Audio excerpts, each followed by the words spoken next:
3 number 28. mashoko aJohani 3 number 28. Yes. Imi mumene mungandipupurira Mose konzesha ni Glendo Mazoe. Mungandipupura ichimunda. kuti ndakati Kuti ndakati handizi Kristu andisi David ini. asi kuti ndakatumwa pamberi pake. Ndakatumwa pamberi pa David.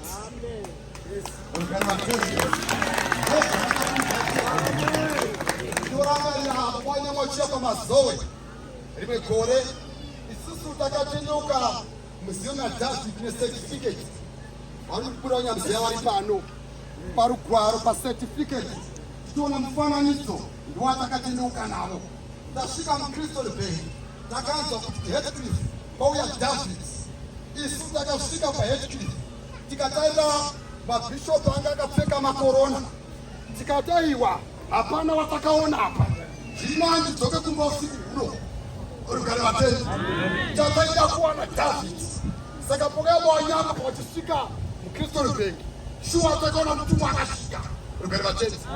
Rugare rwaMwari ndikaikuti kudii unomwenga ndicho chikomba asi shamwari yechikomba inomira ichimunzwa ndinomira ndichinzwa chikomba inofara zvikuru nezwi rechikomba nokukuonai naizvozvo kufara kwangu kwazatiswa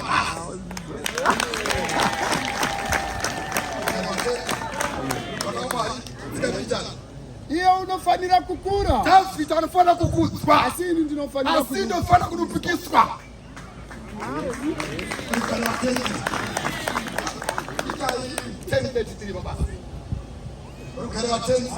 David ndiye anofanira kukudzwa.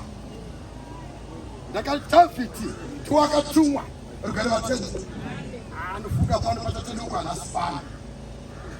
Rugare vana vaMwari bongozi patatendeuka pano. Rugare vana vaMwari iti kudii 10:33. naizvozvo ndakakurumidza kutuma kwamuri. Zvino maita zvakanaka zvamauya.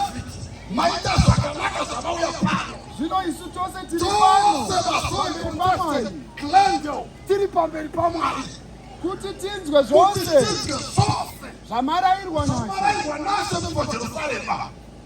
Rugare vatendi, rugare pasi. Aiwa ndinotenda. Amen.